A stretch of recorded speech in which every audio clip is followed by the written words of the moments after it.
তো সেই অযোধ্যা পাহাড়ের সেই বহু কাঙ্ক্ষিত দৃশ্য দেখার জন্য আজ ঘাগেশ্বরী ঝর্ণাতে এসেছিলাম। আর সেই ঝর্ণার এই অনবদ্য রূপ দেখে মোহিত হয়ে যাচ্ছি। দেখুন ঝর্ণাটা কতটা উঁচু থেকে নেমে আসছে। সোজা পথে আসার চেষ্টা করেছিলাম অনেকটা দিয়ে, কিন্তু সম্ভব হয়নি। অনেকটা ঘুর পথে যে রাস্তাটা আপনাদের দেখাচ্ছিলাম, দেখুন এই পাহাড়ি অংশ আমাদের অতিক্রম করে ধীরে ধীরে ঘুরে আসতে হয়েছে। তবে আসার পর যাকে বলা হয় কষ্ট করলে কেষ্ট মেলে, যদি আপনি পরিশ্রম করেন এই এত সুন্দর সৌন্দর্য আপনার জন্য অপেক্ষা করে থাকবে। আজ আমার সাথে গাইড নেই, আমার ভিডিওতে গাইডের নাম্বার দেওয়া থাকবে, আপনারা তার সাথে যোগাযোগ করে এই এত সুন্দর ঝর্ণার ভিউ পয়েন্টে পৌঁছাবেন।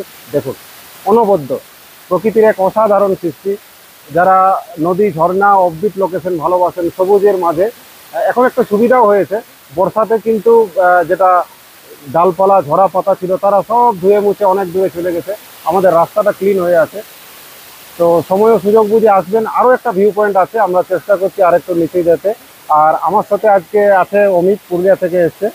আহ, খুব ভালো লাগলো, খুব উদ্যমী ছেলে।